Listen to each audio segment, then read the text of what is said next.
Hi everybody, my name's Karina. I'm one of the creators of Owlcrate, which is a monthly subscription service for young adult book lovers. And I'm here today with some of my team. Hi, I'm Sally. I'm the creative director of Owlcrate Junior, which is our newest adventure with novels for 8 to 12-year-olds and all kinds of fun goodies in there. And my name is Corey, and I'm the community manager for Owlcrate, which means I take care of a lot of the social media and just building fun things for the community. We thought it'd be really fun to do a Q&A video for you guys, as you often have questions for us. So we asked you on social media, and we're going to answer a few for you today. So the vast majority of questions that we received had a lot to do with how I go about putting the boxes together and kind of how they start from an idea all the way through until our subscribers receive them in the mail. So I thought that would be a good place to start and just kind of give you guys a general overview of how I build an Owlcrate box. So what always comes first is choosing a book. We always pick a book first before we build a theme or pick any of the items that are going to be included in it. And a lot of you asked if I approach authors first, and that's not really how it works exactly. Normally, there's a couple different publishers that I work with frequently, and I'll ask them what titles are coming out in a given month, and whichever ones that seem interesting to me, I'll request manuscripts of those. So I get something in the mail that kind of looks like this, big hunker of a book like that, and then I just have to get reading. So I work with roughly 5 different publishers on a regular basis, and each of them will send me, on average, like 10 books that are coming out in a given month. And I kind of just start reading all of them. If something doesn't immediately catch my interest, I put that book aside because that's probably not a book I'm going to want to send out in our boxes. I want a book that the majority of people are going to really enjoy. So out of the 10 or so books I might receive in a month, maybe like 3 will be really standout books that I think would be a good pick. And from there, it's kind of like deciding which story would work best and which one would have more fun themes to work within. So once I've chosen a book that I love and we've picked a really fun theme to go along with that, that's when I start kind of treasure hunting for the items that are going to go inside each box. It's really important to me to try and work with at least one small business every month, if not more. So I spend a lot of time browsing on like websites like Etsy and on Instagram, and also a lot of people have begun to email us directly as well if they'd like to work with us. In general, it takes about a month for me to pick each item and kind of build the box itself, and I do this roughly 5 to 6 months in advance. So for example, right now I'm working on building the September and October boxes.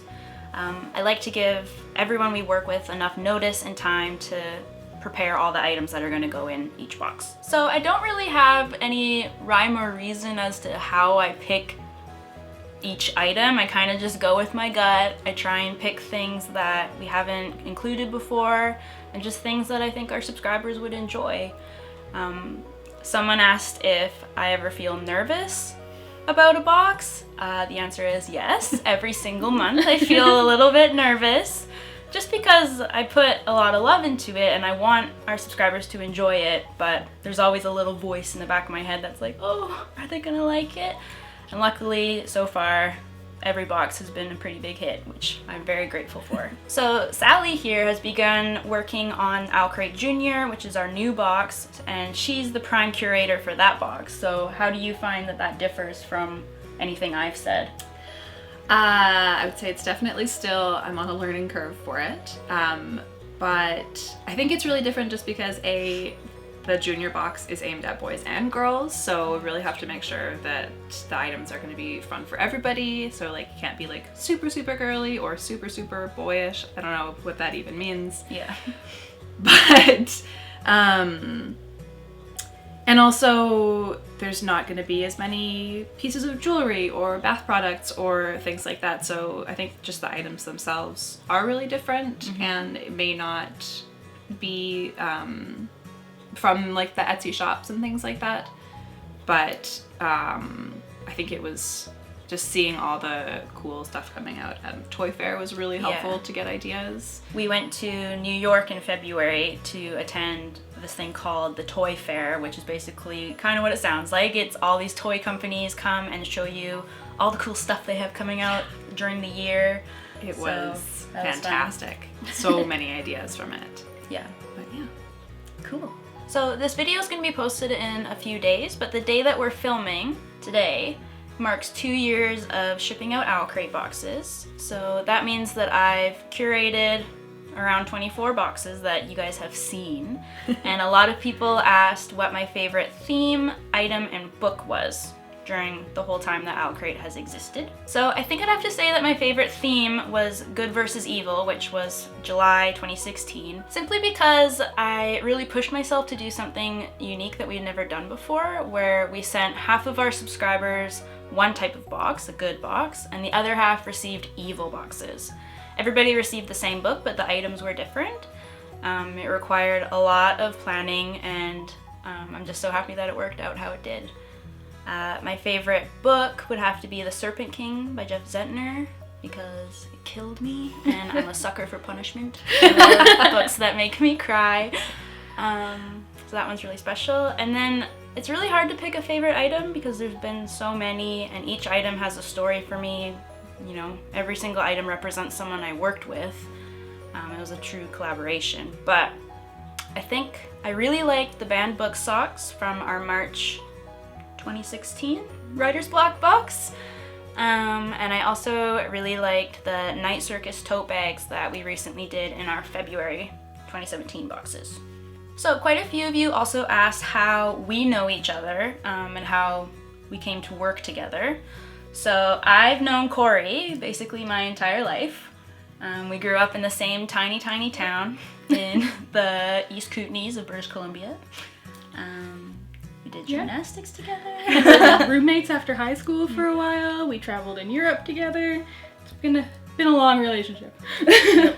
And then I convinced her to move to Vancouver because I wanted her closer to me. And the rest is history. And here we are. And Sally I met when I was working at a toy store here in Vancouver.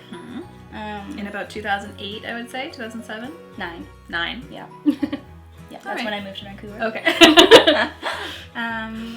Yeah, and then, I don't know, we've just kind of been in and out of each other's lives over the last couple years, and things just kind of fell together to make this happen. Yeah, I just finished school in January. I've been studying publishing, and it sort of all just clicked into place that Junior was going to start up, and I'd already been doing some customer service for you. Yeah, and I knew that I'd need help with Owlcrate Junior, and I couldn't curate both on my own. Yeah. And the timing was kismet. Yeah, I was happy for an excuse to spend more time with you. So that's how we came to know each other. A few of you asked how many people work at Owlcrate, and the answer is just 5 of us.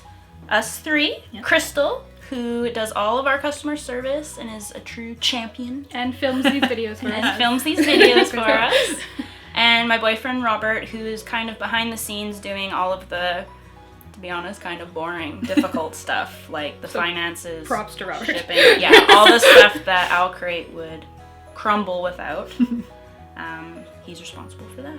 So it's just 5 of us. We're a very small team, and yeah, it's great. All right, so now we're gonna get into some of the fun questions we received when we asked you guys what you'd like to know on social media. So first up, from Bookables, she asked, what is the best book you've read so far this year? This is really hard because I've actually read a lot this year already, but I have to say A Conjuring of Light by V.E. Schwab. It is just amazing. That one's definitely up there. Yeah. For me, I mean, the very best books I've read, you will see in future Owlcrates, so I can't talk about them, but one older book that I read and really loved was Bone Gap by Laura Ruby. Oh, it's a really good one. Nice. Mm-hmm. I would say Orphan Island, which I've already talked about in another video by Laurel Snyder, was fantastic, and I can't stop thinking about it. And also Vicious by Victoria Schwab. I really enjoyed. She's a really good writer. Yeah. Lisa.Mastrella asks, if you could travel to any one place in the world, where would you go and why? I've always dreamed of going to Iceland. I don't really know why, but it's the one place in the world that I haven't been that is kind of like calling to me, where I feel like I just am meant to go there. I've always really wanted to go to Peru. I've never been to South America, so I think that would be really cool. Those are both really good answers. I think probably Scotland is also calling to me right now. That's been high on my list for the last Scotland's year. amazing. Yeah, it's beautiful there. Scotland. Tree Reads asks, your favorite way to spend a lazy day? Reading with a blanket and a giant bowl of popcorn. That's my favorite. And fairly similar with minus the popcorn. Me on my couch with a coffee and a book. That's kind of, I could do that for 8 hours. Yeah. Yesterday was really sunny and I'd forgotten what that was like. And so I think like same answer, but if it's nice out, a blanket in the park is like Yeah, that's really nice too. beautiful. Yeah. Yeah. So we obviously all love reading, so we're all in the right area of work, I'd say. Feisty Owls asks, have you ever written a book of your own or wanted to? If so, what genre would it be? I don't know if I really want to write a book, but I've had an idea for a graphic novel in my head that's kind of like a spooky story. I'm really obsessed with Halloween in October, so that's what my story would be like, but I don't know if it'll ever become something. I've always wanted to write, I have never written, other than in school, but I would like to write a fantasy novel, but who knows? Maybe. Maybe. You, Sally? I've always sort of been more on the editing side of things. Like I like working with other people and their stories. I think if I was ever going to write something, it would probably just be like personal essay type stuff. But yeah, I've never really had a calling to do it myself. Cool. Laziel16 asks, what story or fantasy world would you want to live in? I think we all have the same answer. 1, 2, 3, Hogwarts.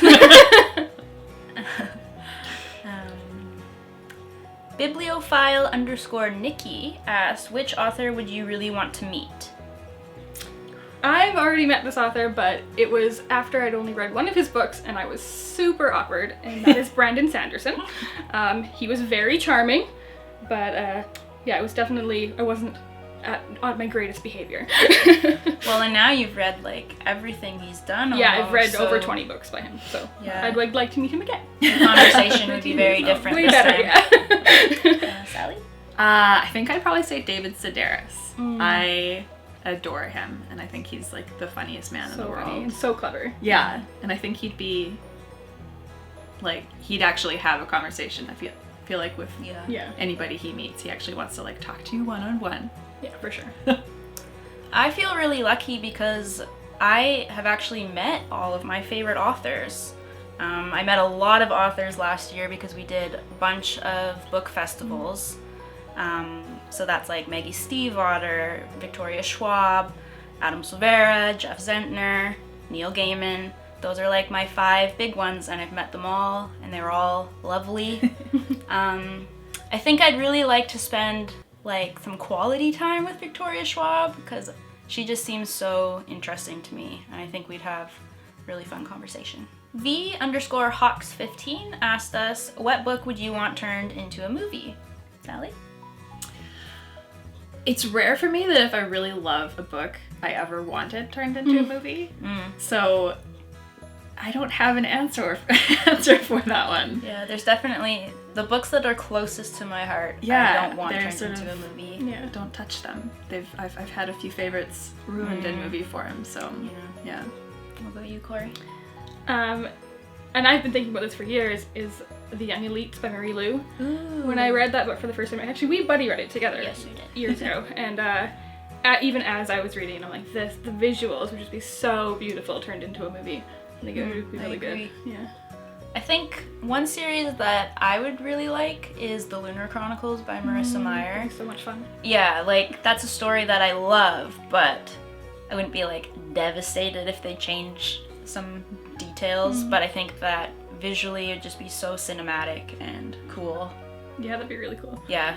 I just came up with an answer, and I know that they're actually being turned into movies, and visually I'm really excited for it. Is the Jeff Vandermeer Southern Reach trilogy series. Is like the world he created in that is bound to at least look really cool. So I'm excited for that. Yeah. Sweet. Lindsay JMP asked, what are your Hogwarts houses? I am a Slytherin. I'm a Gryffindor. I was just sorted into Gryffindor, but I would have assumed I was a Ravenclaw. Yeah, Sally's going through a bit of self-doubt with her Hogwarts house. Real identity crisis. Haven't you been sorted a few different times? Yeah, I think I'm just... Sometimes I you don't just know. gotta pick one that you feel I works feel best. Identify. like a Ravenclaw. That's how I identify. Yes. Fairy Jade 17 asked, if you could date any fictional character from any book, who would you choose? I definitely have an answer, which I feel like we have the same answer. is Levi from Fangirl by Rainbow Rowell. He just feels like the most realistic love interest to me. Like, he seems like a real person. He's not perfect looking, but he seems so kind, and yeah. Every time I read that book, I'm just like, oh. I think I won't pick Levi because Cora can have Levi. You'd be fired. But I really love Quoth from The Name of the Wind by Patrick Rothfuss. He's oh so charming, and I quite love him as well. So I'll step back from Levi. Thank you. Sally, you have a book boyfriend? I can't think of anything. A, because I've been reading a lot of children's books lately. And B, because other than that, I've been reading a lot of essays, and Okay. I don't think that David Sedaris and I would work out very well, So I, challenge for the year is to Yeah. find Sally a book boyfriend, and we will revisit this, Ooh. I think. Okay, cool. Maybe she needs to read A Court of Mist and Fury. Oh. Alright, so Super Sloth 27, love your username, said, have you ever been spoiled for something in a book before you finished? I don't really have an answer for this, I don't think. Nothing that I can remember where I was like traumatized and upset. You? I wasn't like really upset by it because I wasn't very invested in the series, but Shatter Me by Tahara Mafi, I kind of knew how people felt about certain characters as the series went on, so I was like, oh, obviously things change, but it was fine. I wasn't too upset by it. You, Sally? When the 5th Harry Potter book came out, she didn't even spoil it for me, but I remember getting really mad at my sister because she read the spoiler alert, and I was just furious that she went into it knowing. Yeah, like she knew and you didn't, so she Yeah. had like It's like, how power dare of you? Why information would over you? you. Why would you do that to yourself? Different personalities. Yeah. And final question, Alexis_RC asked, if you could fill a pool with any Harry Potter food/candy, what would it be? I mean, it probably seems like the answer should be like butterbeer, but I don't know, you guys. It would be so sticky. It would be, I feel like anything would be pretty gross. Yeah. Like pumpkin pasties, it'd be nice and soft. It'd be pretty weird to be like surrounded by chocolate frogs. That would be an experience. I don't know, would that be slimy or I'm not quite sure how that would be. It would just be like really wriggly. Yeah, like it'd be jumping all over you. Yeah. I think that it might feel kind of nice to be with Bertie Bott's Every Flavor beans. Because like if you stick your hand in like a pile of jelly beans, it feels good. Just don't open your mouth. Yeah, just don't open your mouth. So thanks so much to everyone who wrote in asking us questions. It was a lot of fun. If you have any other questions about how Owlcrate works or about the subscription itself, we have a really thorough FAQ on our website, which we'll leave the link down below if you want to check it out. If you have any more questions for us, feel free to leave a comment. We'd love to chat with you some more. Please like this video and subscribe to our channel. We post 2 videos every week. So that's everything. Happy reading and thanks for being awesome. Bye. Bye.